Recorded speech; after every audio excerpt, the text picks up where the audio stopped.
Hi everybody, Hi. this is Ayirebuah And I'm Theophylla. and we are currently at Beeston Social Center, and this is Ayirebuah Speaks with the people of Nottingham. And my first guest today is Theophylla, whom I came across during my studies at NTU. What did I see? What did I meet you, Seth? I think we had The post grad, barbecue. yeah, post grad ceremony or something. That's more than a year ago actually. Yeah, actually, Because last year would have made it 1 year. It was 2023. And last year, September was 1 year. So it's been more than a year. wow, how time flies. Yes. Cliche but true.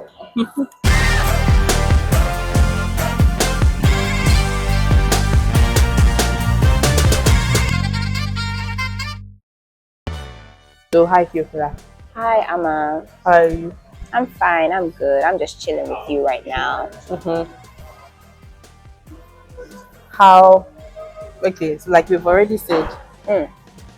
I saw you at the post grad barbecue in I think September of 2023.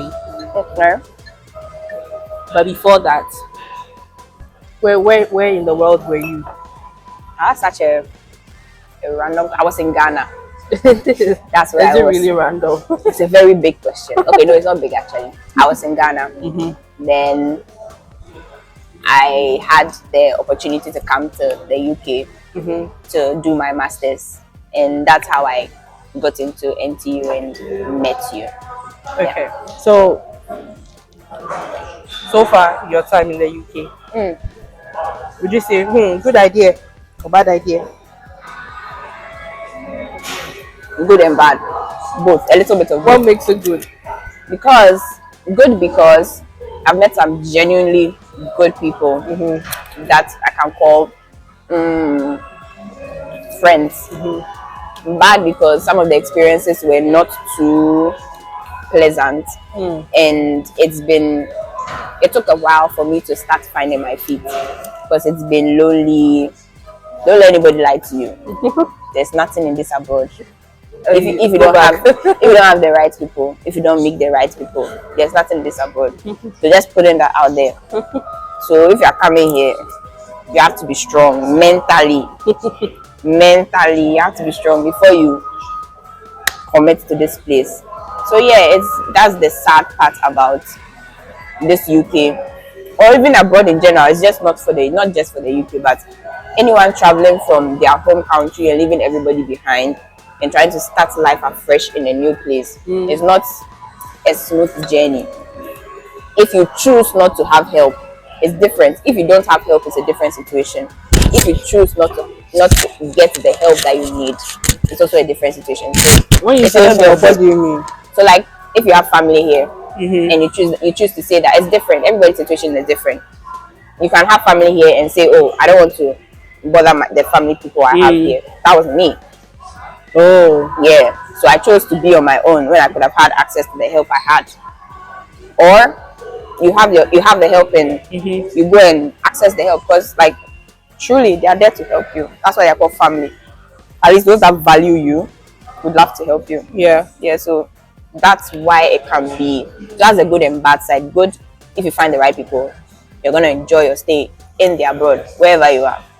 But if you don't have the right help, you can mess up your life.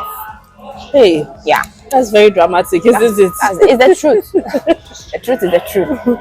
Okay, maybe I'll not tone it down, but that's the truth. Okay. And what about first I'll tell you some of my cultural shocks. The first time I arrived here is the because I landed in Birmingham, so I had to take a cab from Birmingham to Nottingham. And the driver first greeted me with, "You're right." Me, I took that as maybe I was looking like I was not feeling fine. So I started telling him it was a long flight, or there was a delay.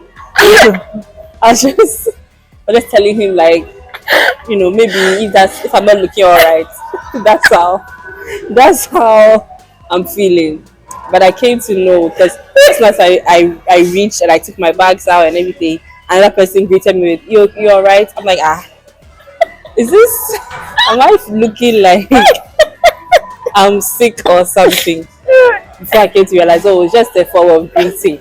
So, what were some of your cultural shocks? The same thing. Like most people here don't actually care. So if they're asking you, like I say, you're all right or how you doing, or one thing that actually me I'm big on, like respect. Do you understand? So like when you enter a place for the first time, it's nice to just greet. Nobody cares over here. So sometimes you just I stopped with my good mornings. I stopped. I stopped. I stopped greeting because I realized it's not necessary. Because they don't really. It's not like they don't need it. That's not their style. So and there's another thing about like the smiles. Apparently, when like you make eye contact with someone, and then they just smile at you, they're just trying to like acknowledge you. Oh, okay. I thought it was like, I don't know you. Why are you smiling at me? You're being weird. So I used to like just when they do that, like, and it's their way of. I found out with like having a conversation with someone on like a train one random time. Okay. So I was just having a conversation with this person, and then they mentioned that when someone smiles at you, like a random person you don't know smiles at you, obviously you're not supposed to return the smile all the time. But it's them acknowledging you and telling you that, oh, like, hello, that's their way of greeting. Okay. I used to see it as, why are you smiling at me? That's very weird. Don't smile at me. But now that's something new I've learned about the. But the smiling part actually is normal to me because in my normal life, I actually smile at people by-heartedly, which has actually embarrassed me most times because sometimes I wave as I feel like somebody's waving at me and the person's not waving. And Girl, that can be embarrassing sometimes. I usually just smile at people. So this one was not.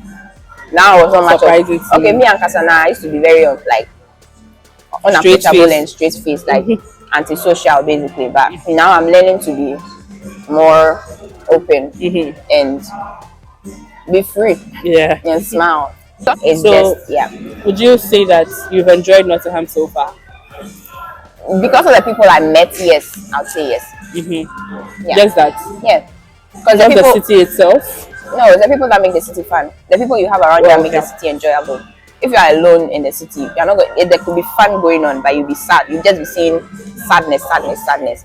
So to me, the people that make the experience count. Are the people from Ghana to Nigeria or actual people from Nottingham that you are talking about? I'm talking about people I met in school, in class. So yeah, so that's still part of my question. Like the people you met in class, are they locals or also international students? They're also international students, yeah. Okay. So you've had like moments where you guys share stories. Yeah. What are some of the stories that you've heard? We share stories like how, sorry? Like just the hardship of being here, or has anyone said that they want to go back home or anything? Oh, there was a situation where one of my friends was sharing accommodation with another person, and difference in character. Yeah. Difference in character. It wasn't always easy for them to. It wasn't always easy for them because sharing a space. I'm a kind of person unless I get familiar with you, I can't really share a space with you. Apart from the people that I was born to share a place with, like my family, like my immediate family. Trying to share a space with outsiders or a stranger, it will be a bit difficult for me because I don't know you yet. I don't know how you do things. It's maybe the more we interact and the more we get to know each other, and I'll get to know that, oh, this is how you are. So that was a situation that like one of my friends faced. She had a new flatmate. She thought she was gonna like be buddy get along with them, but then it turned out that they had two different personalities. So their personalities clashed, and not their lifestyle in particular, but just difference in personalities and moods and everything. So that was one of the experiences that like one of my friends I made relate. Just you don't know. Just be careful of who you share your space with, or who you let in. But this one, it wasn't most times you don't even get to choose who you share the space with. Exactly. So that's also another thing. But if you can, just choose wisely. Yeah. That's what I would say. Okay. So so far your time in Nottingham, like you said, the people have made it fun. So you're enjoying the place. But would you ever think of exploring in the other parts of the UK, leaving Nottingham? I mean, for now, the only thing I see that will move me willingly out of Nottingham It's a job. is a job. Thank you for that. Thank you. Made it easy. Or going to see family or live with family. But that one too will specifically be because of a job. Yeah. If I'm moving out of Nottingham, maybe I'm bored because I'm done with school now. So I don't, if I get a job in Nottingham, I can stay in Nottingham. But if I'm moving out to another city outside of London, because London is where family is, for me, it will be a job. Okay. So you've brought up the job topic now. So that's another shocking thing for me. Getting here, my mindset quickly changed. My dreams and aspirations quickly reset. Because Tell me about it. Because I thought, oh, I have credentials, so to speak. My dear. So once I get here, there, obviously I'm not going to get a direct the direct position I was back home. But something similar I'll be able to find. But then I come to find that it's very, very difficult to find a job. True. How has that journey been for you so far? So, trying to find a job here, it hasn't been the smoothest of journeys. But thankfully, through the help of people again, I landed myself a part-time job. So it wasn't easy because I got a few rejections. I had to start with volunteering. Yeah. So I started volunteering because apparently that's the way to get your foot in. Because if you want to get you can have as much work experience as you can in as possible. But if you get to the UK, they need to see that you've worked, like you've had some work experience in the UK. So it doesn't matter what you do, they just need to see you've worked here so that it can boost you to do something else in the country. So I started, and Charlie, it's not every work that I can do. I can't do everything. I finally landed myself a job that is doable, part-time. And then that's what, through a friend, was a friend of mine, that was a classmate of mine at first, and now I call her a friend. She was also looking for work around that time. And then we sent our CVs to different places and finally landed one. So that's how I landed my first part-time job in the UK through the help of a friend. Yeah, I have a similar story. Like I said, the reason why I'm even starting to do this is because connections. I think connections are important in this place where we are far away from home. And here at home, you see that your family is the one that's supports you basically. But over here, when you're far away from your family, the people that you meet along the way are the ones that quote unquote will support you. So even me finding my first actual job here, it was because of a friend that I made in school. And so I feel like very grateful for that opportunity. And once you meet people here, once you know that they are correct, because you can't just tag yourself along with anyone. But once you find people that have dreams for themselves and aspirations for themselves, you should be able to keep in contact with them. Yeah, I agree. Okay, so what else do you plan for yourself here in the UK? I mean, now you are working all right, but what else do you plan in the future? Sincerely speaking, right now I just want to focus on learning how to play the piano. Oh, okay. Because I want to do that this year. And dancing, learning how to dance properly, because there's certain dance videos that I'm interested in doing. And then music, for now I'm just doing choruses of songs that I'm moved to make videos of. Is that on your TikTok? Yes, please. What's your TikTok name? I don't even know my TikTok name. What about any other thing that you want to share about your experience here? I'm just everything you've asked is what I've answered. Actually, there's nothing else I wish to add or remove. Okay. What about the weather? How do you find the weather? Oh my God! You know what? That's why I'm like, it is crappy. The weather is crappy, but it is what you make it. because you can have a crappy weather and still have a good day. Yeah. Because if you Like choose, today. exactly, because the sun is out. Sun is out. Is it really out? It's not like there's outside is bright. Let me rephrase. Please. It's bright outside, but it's cold. Yeah. But we're having fun. So it is what you make it. Yeah. Yeah. Because you can let the weather control you, or you control the weather. So I made it my point, a point in 2025 to do something new every month. I wanted to do like on the 9th of every month because, well, I was born on the 9th of November. So, oh, nice. But yesterday was the 9th. I had work. So we will do it. We are starting today, which is going out of the house, even when the weather is cold, to do something nice, which is this. So I'm doing it. Next month, I'll find something else to do. That's a good goal to set, actually. Yeah, because otherwise, when and with that, the 2025 season comes on end. We don't have anything to show. Absolutely nothing. It's like every time you're in your room, you're So like something. You've been in your room since you're in Ghana. You come to the UK to want to be. Come on now. So just to make memories, and enjoy the time that we have over here. Exactly, because people will move. Like the people that you met from the beginning will not always be around you. Some have already moved on safely. Yes, exactly. Some of the people that I started my journey with. That's I was in a student accommodation.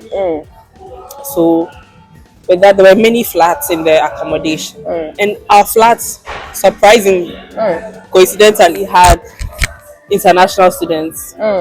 Africans. So I was sharing a flat with Cameroonians, Nigerians. There was an Asian, and there was one British girl. And then later on, there was an Indian. So it was just international with one British girl. So I enjoyed that flat so much because it felt like you have not really left home. Everybody is like in the same situation as you. So when it came to, we usually gathered in the kitchen. And I miss that flat so much because when I moved to another flat, the kitchen is silent. It's only you when you cook. When you see, it's like. So there was a slight interruption, guys, because my phone is full. So this is a petition. If you want to donate a camera to me to be doing this nice content, why don't you donate to Ayirebuah Speaks? Thank you. Anyway, so I was just talking about my former flat and how I enjoyed it. But yeah, basically. I miss that place. I do get that actually because I came here living alone, so I was on my own in my accommodation. But now I'm living with people. How was that like? It was very lonely. Because how? How do you start off like that? Yeah. No, I'm used to then again, I'm used to like being alone. You understand? I don't normally share my space with people. Even back in uni, I was in a one like room at home. I hang out with people and then I go back to my house. Like your own space? Yeah, I like my own space. So I've been like that since. So coming here and being on my own was not like a new thing. Yeah. My other question for you, have you explored Nottingham itself? Yes, so yeah, I've not explored the whole of Nottingham yet. I've just seen a bit of it, and I thought I had seen it all, but I don't think I have truly, because this is a new discovery. This place is a new. Have you ever been to this? Never. I've heard of it, but I had never been, and have never been actually. Sorry. Okay. Yeah. So, would you recommend Nottingham? For sure.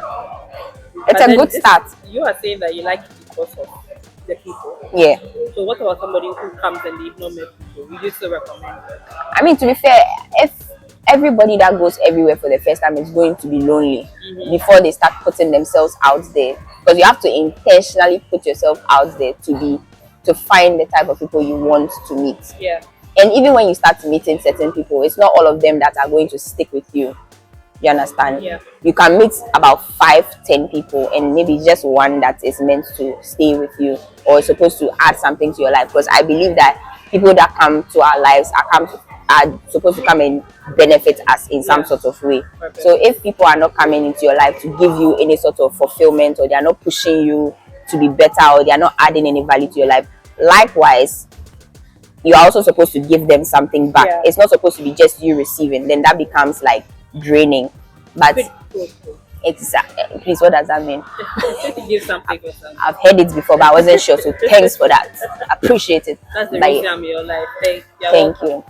Thank you to teach me, and I'm willing to learn. Exactly. What are some things that you've learned in Nottingham? Here, I've learned that No, not necessarily in Nottingham, but like in the UK. in the UK, sometimes you might think that people are standoffish from the way they look. Yeah. But once you approach them, if they are nice to you, give them a chance. Because not everybody looks or behaves the way they look. Let me just put it like that. Not everybody behaves the way they look. Okay, guys. So this is the end of our conversation. Ayirebuah spoke with Theophylla, and we've had a nice conversation learning about how it is living in Nottingham. Well, we are still trying to explore the place. We haven't really explored much. Today we found a nice place in Easton where we've had this nice conversation. Any last words to your fans? It was nice having this conversation with you, and thank you for giving me the opportunity to come speak with you. No problem. Appreciate it. So until next time, bye guys.